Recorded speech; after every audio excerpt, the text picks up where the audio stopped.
Live from clickorlando.com, this is News 6. This is a News 6 Plus takeover. Here now is Matt Austin and Ginger Gadsden with Florida's Fourth Estate. Many Floridians have no idea as they're walking across this very flat peninsula of a state what is under their feet. So many cool animals used to reside in the state of Florida. I'm talking rhinos, crazy four-tusked elephants, saber-toothed cats, all sorts of a sloth the size of a bear. I mean, things only you can think of in your imagination. And we're going to talk about a site that is unearthing many of those different creatures. Glad you're with us. I'm Matt Austin.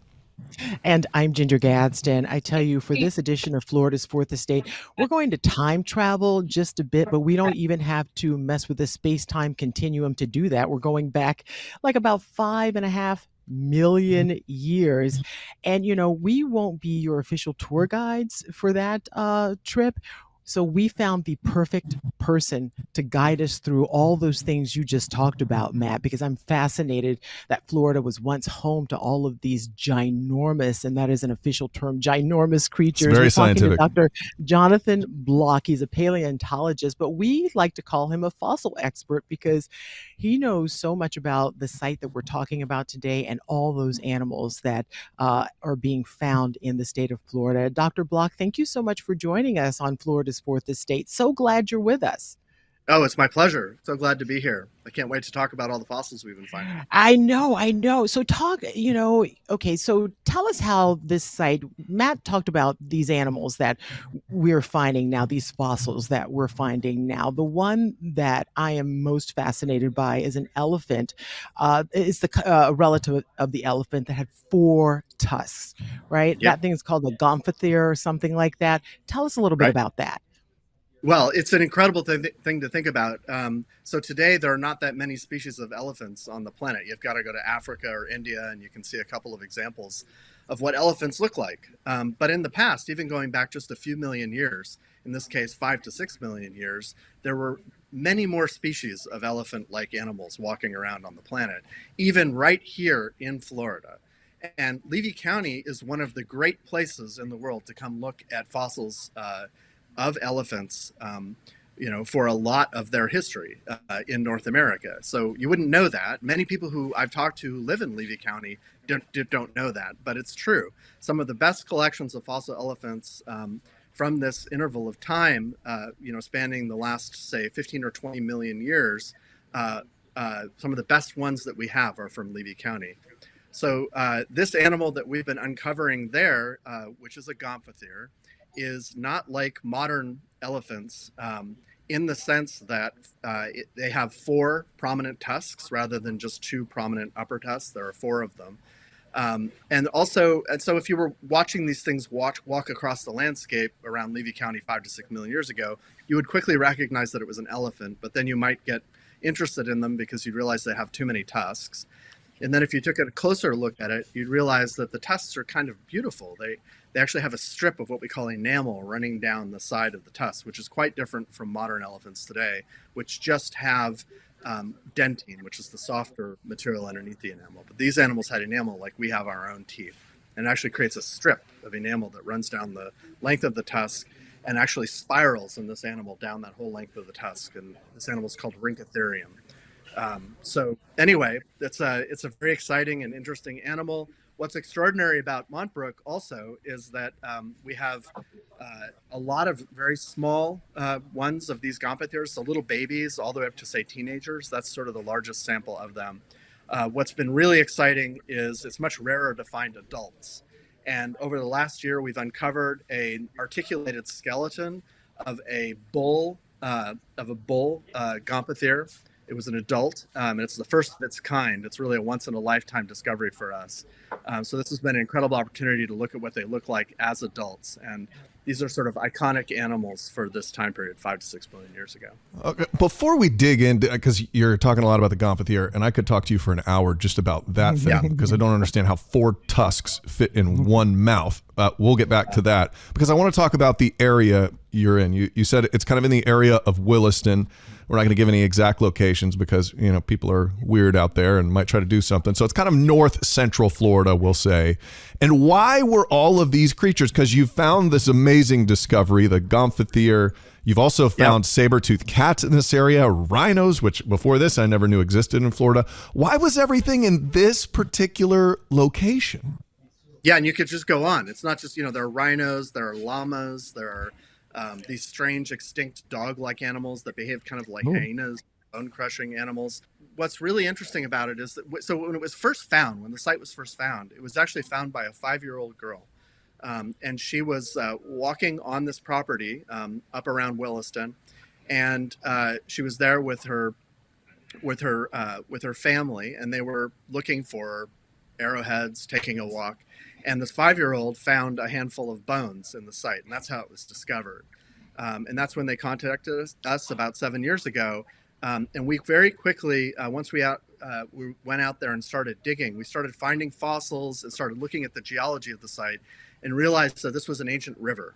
So it's a river that would have run through this area, a pretty large river that would have run through this area 5 to 6 million years ago. It's not there anymore, but it's a river that would have been full of turtles and alligators, all kinds of fishes, including things like tarpon, snook, drum, as well as a lot of freshwater fishes. So all of that kind of stuff you would see in a river. But what happens with rivers is this is also a place where you do get a lot of things living and dying next to rivers. And as they do that, there are lots of opportunities for their bones to be buried in dirt. And part of that is bones sometimes will accumulate on the banks of rivers, and then the banks will collapse into the channel, and then the channel will sweep them down and deposit them in a giant pile of mud and sand. And then that buries them, and then they can become fossils. Yeah, and it's interesting, all of the animals that you are finding, but the one animal you will not find, and I think people are surprised because they automatically assume when you talk about prehistoric animals that you would find dinosaur bones there as well, but you're not finding that there, and you're probably not going to. Explain why. Well, by this time, dinosaurs had been extinct for about 60 million years. So that's part of it, is that it's just too young. In terms of the dinosaurs that we traditionally think of, they went extinct, 60 million years before this.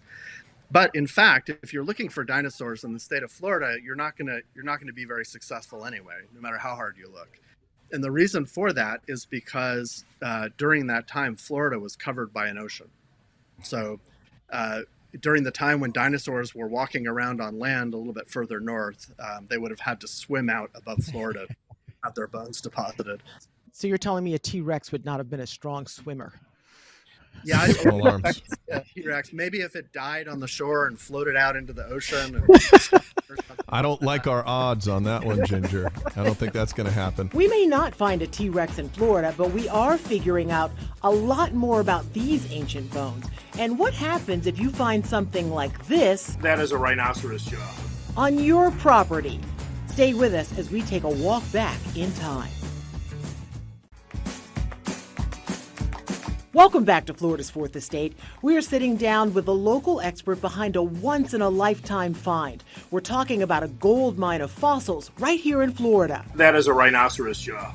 And it was all found by a 5-year-old little girl. How does that work? Does the landowner have much say, or once that there's some amazing find where we're finding 5-million-year-old things, how do you work with the landowner? Because I would imagine there's a big crew out there, there's machinery. Take us through that. Yeah. So when someone finds fossil on their land, and it's established it's not an archaeology site, of course this isn't. Once you find fossils on your land, here in the state of Florida, those are your fossils, it's your land. So the only way that we can study these things and document them for science and things is through cooperation with people around the state. And for the most part, people are very cooperative when it comes to this. You find big, incredible fossils, and people just want to know more about them. And so that's when we get called in. But it does require a lot of cooperation. So in this case, the landowners have been incredibly generous, and they've invited us out there to dig for the last 7 years, and have very much supported our bringing hundreds of volunteers out there, as well as teachers from from classrooms all around the state of Florida who take that information and bring it back to their classrooms and teach people about the process of science and geologic time, for example. But so the landowners have been incredibly cooperative, and it's exactly that kind of cooperation that allows us to do this kind of work here in the state of Florida, because let's face it, most of the great fossils that we find here in the state are in people's backyards. Yeah. And I know you say it takes great cooperation from the landowners, but once you are down there digging, it also takes great patience. I don't know if it was you who said if you are interested in mowing your lawn with like a pair of scissors, then this is the kind of work. Fingernail clippers, I think. Right. Yeah, fingernail clippers. That was definitely not me who said it. But it's pretty accurate, right? Yeah, that certainly resonates with me. So that was one of our volunteers, Ken Marks, who coined that term. But it's exactly right. It's the kind of patience. In fact, he's right here in the lab with me right now, so he's laughing and raising his hand. But it definitely resonates with me. It's the kind of thing you have to have incredible patience for. And that process, when we get the fossil, we find the fossil. We then stabilize the fossil and then get it so we can take it out of the field and bring it back to the museum. That's a very lengthy, extensive process, but that's really only step one. Step two is once we have it back in the museum, which we're just starting to do for the big Gomphothere, then there is a many months, if not sometimes multiple year process of cleaning those bones up. And that means stabilizing them and removing them from the dirt, because we collect them still entombed in the dirt in a plastic jacket.